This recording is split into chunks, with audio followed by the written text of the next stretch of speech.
Even just recently, we had a big update in the Cspr.click application. So if you go to cspr.live, guys, there's all the resources there. So especially from a dev side of things, with this new update, it allows for Cspr.click APIs from the client side to basically build and make edits. So again, removing that barrier of entry and asking someone to use something proprietary, and instead being able to use your client side tooling and build in your own environment, and then just utilize the API keys in order to access those assets and tools.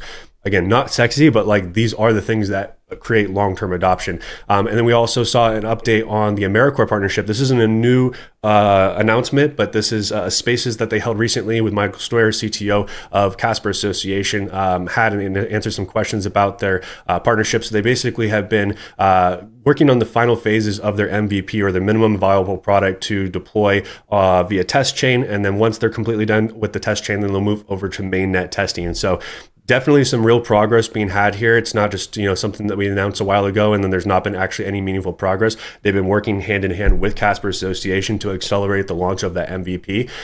So, price sucks right now. And I think that's true of a lot of other assets that I own that I really do not think are worthy of their current market price, that are not new L1s, that are not this, not the other. And I think there's enough positive news there with Cspr, that creates, for me, a staying story of like, I'm not going to allow market conditions to dictate what could be a really incredible investment. With all my spot stuff, I'm a long-term investor, meaning like I want to be out in a cycle, but I'm looking on the horizon beyond that as well. When I'm looking for long-term winners, it's very rare that you pick, a new asset, they get 50 new partnerships within the first year and they all pan out perfectly well. And, that new asset does, a 500x, right? Like it happens sometimes, but it's so rare. Really, the slow building is what I think creates that long lasting growth and excitement around a network.